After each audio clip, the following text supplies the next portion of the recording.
नमस्ते, मैं प्रेमचंद सर।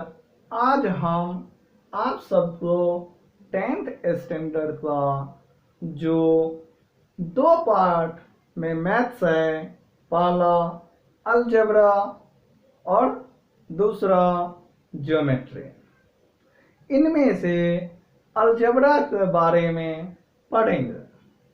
सबसे पहले हम लोग अलजेब्रा पढ़ते हैं तो ये हमने कभी सोचे हैं? ऐसा नहीं सोचते। सबसे पहले मैं आप सबसे यही बताना चाहता हूँ कि आप कुछ भी काम कीजिए तो सबसे पहले उस काम के बारे में ये सोचिए कि उनका रिजल्ट क्या मिलते हैं। जैसे हम लोग अलजेब्रा सीख रहे हैं, क्यों सीख रहे हैं? सिर्फ पास होने के लिए? कोई जरूरी नहीं है। पास होने से कुछ नहीं मिलता है। और आप बोलेंगे ऐसा क्यों बोल रहे हैं? तो हमारे देश में बहुत ऐसे पास हुए बच्चे बैठे पड़े हैं, कुछ नहीं कर पाते। तो सबसे पहला है कि हम लोग जो है हमारा उद्देश्य होनी चाहिए। हम अलजेब्रा सीख रहे हैं तो हमें आना चाहिए, हम पढ़ा सकते हैं, सिखा सकते हैं, तभी जाकर हमें दूसरे लोग रेस्पेक्ट देते, इज्जत देते, फिर पैसे मिलते हैं और हम कुछ न्यू काम करते हैं। तो मैं सबसे पहले इन सब में टाइम ना देकर मैं आपको वीडियो पे आता हूं। जो हमारा अलजेब्रा है, अलजेब्रा होता है क्या? The sum which contain with alphabet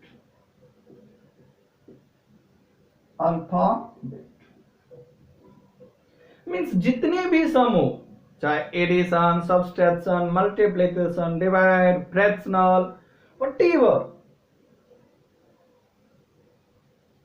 जहां पे अल्फाबेट हो तो वैसे सम अलजेब्रा में आते हैं। अलजेब्रा में कोई ऐसा सम नहीं मिलेगा आपको जिसमें अल्फाबेट का एक भी लेटर यूज ना हो। इसलिए हमें माइंड में होना चाहिए कि algebra means the sum of the all sums related with और contain with alphabetical letters or alphabet letters. Now we will study about quadratic equation.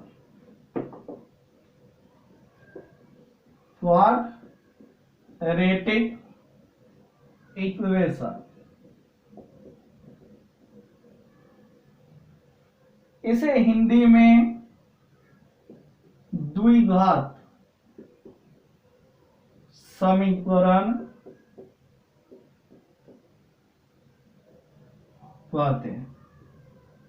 Means English में क्वाड्रेटिक इक्वेशन और हिंदी में द्विघात समीकरण। अभी ध्यान दीजिए, हमारा यही से द्वि मीन्स टू, मीन्स दो, घात मीन्स पावर, जिसको हम घात बोलते। समीकरण है इक्वेशन, जो हमारा समीकरण आता है। मतलब दो घात वाले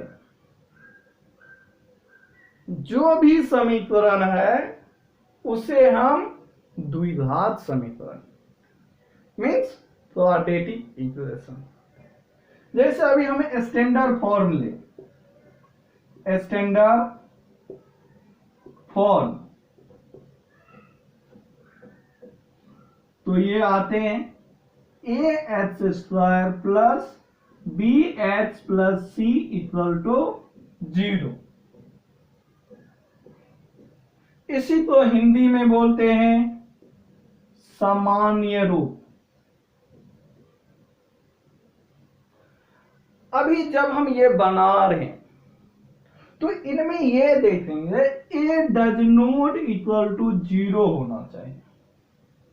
अभी ए का वैल्यू 0 हो जाते हैं तो 0 इंटू एक्स स्क्वायर तो 0। और जब ये टर्म खुद suppose if A equal to 0 then 0 x square plus B x plus C equal to 0, right. तो ये हो जाए 0 plus B x plus C equal to 0, so B x plus C equal to 0। अभी आप खुद देखते इसमें पावर 2 है नहीं है। जब इसमें पावर 2 नहीं है तो ये हमारा द्विघात समीकरण नहीं है। इसलिए हमें मैथ्स में ए डज नॉट इक्वल टू 0 दिया रहता। अभी समझ में आया ए डज नॉट इक्वल टू 0 क्यों देते हैं।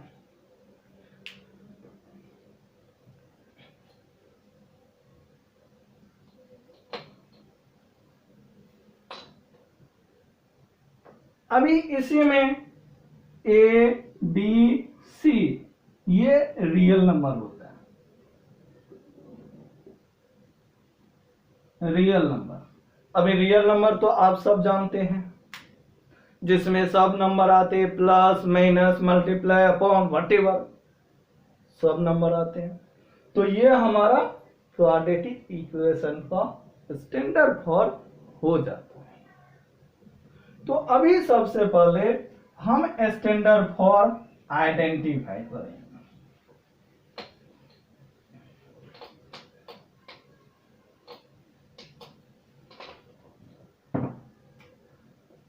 Identify the quadratic equation, right. अभी ध्यान दीजिए इसने जैसे पहला 2x square plus 4x plus 5 equal to 0।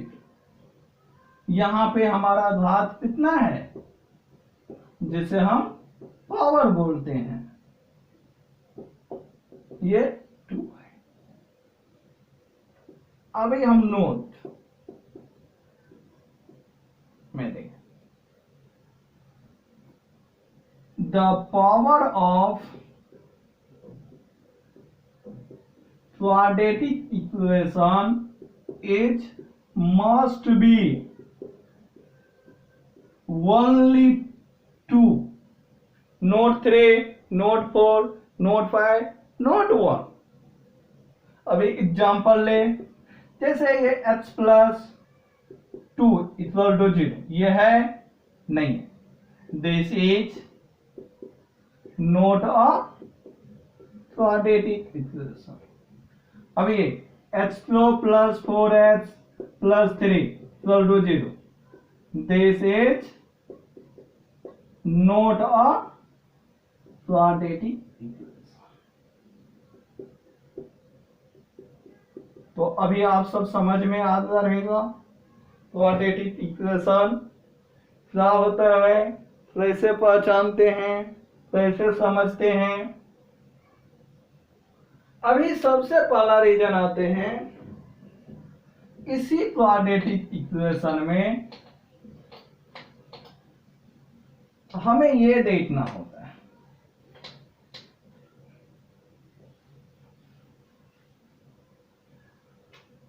Find the value of real number that is a b c। Example लेते हैं 2x square minus 4x plus 5 equal to 0। अभी यहाँ पे a का है, b का है, c का है। First compare with ax square plus bx plus c equal to 0। यहाँ पे कंपेयर विथ दिया तो a equal to 2, b equal to this one A equal to this one, C equal to this one. तो B -4 and C equal to 5.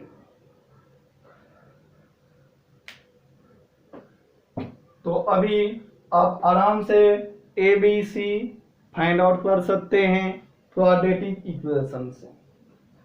Next one,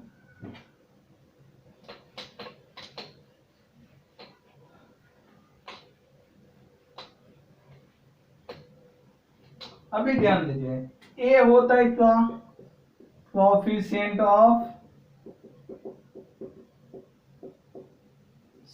of x square, B equal to coefficient of x, इसी को बोलते हैं हिंदी में x square का गुणन, इसको x का गुणन, और सी जो है हमारा ये कांस्टेंट हो जाता है। अभी कांस्टेंट को क्या बोलते हैं, जो हमारा संख्या होते हैं, या फिर हिंदी में बहुत सारे चीज यूज करते हैं, वो हमारा। तो आप ये सब समझ में आ रहेगा, ए कैसे निकालते, बी कैसे निकालते और सी कैसे निकालते, क्वाड्रेटिक इक्वेशन क्या होते हैं, ये भी समझ में आ रहेगा। अभी जो है हम लोग क्वाड्रेटिक इक्वेशन सॉल्व कैसे करते हैं, method to solve the quadratic equation. पहला जो मेथड होते हैं,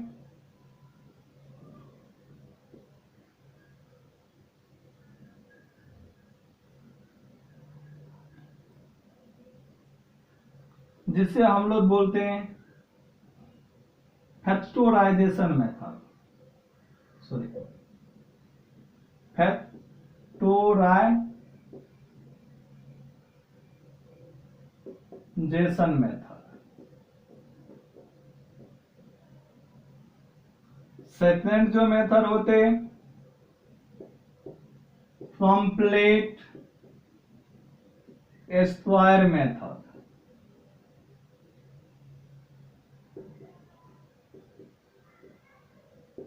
सॉरी इसको हिंदी में बोलते हैं गुणनखंड विधि,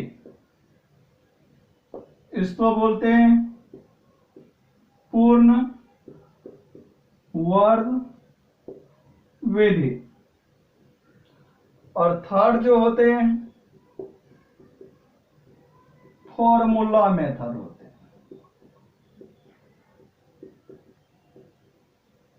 जिसको हिंदी में सूत्र विधि बोलते हैं।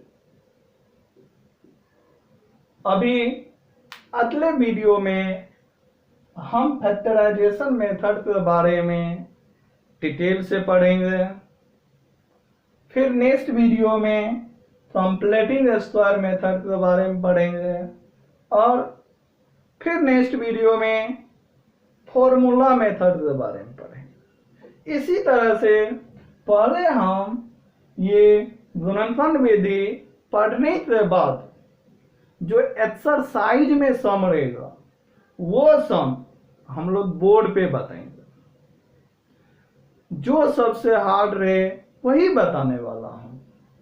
इसी तरह से कंप्लीटिंग और इसी तरह से फॉर्मूला मेथड। मैं फिर आप सबसे विनती करता हूं कि मेरे अगर आप चैनल सब्सक्राइब करते हैं तो इतना तो जरूर है कि मैथ्स में आप सब बहुत कुछ सीख लेंगे, क्योंकि मेरी सोच है विद्या जितना हम बांटते हैं उतना हमें मिलते हैं। हमें विद्या रखने से ये सड़ जाती है। जिस तरह से बहती हुई पानी ही पिए जाते हैं, आप देखेंगे नदी के पानी पिया जाता है, समुद्र के नहीं। क्योंकि समुद्र के पानी बहते नहीं, और जो बहते नहीं है वो रहते रहते सड़ जाते हैं। इसीलिए समुद्र के पानी हरा होते हैं और नदी के पानी मीठा होता है। तो हम चाहते, यही हमारे विद्या होते, बुद्धि होते, हम जितना बांटेंगे उतने अच्छे हों। इसलिए मैं आप सबसे विनती करता हूं, आप मेरे इस वीडियो को जितना हो सके फैलाइए, शेयर कीजिए, तभी जाकर सब बच्चे को एक बुद्धि मिलेगा। Thanks for watching this video.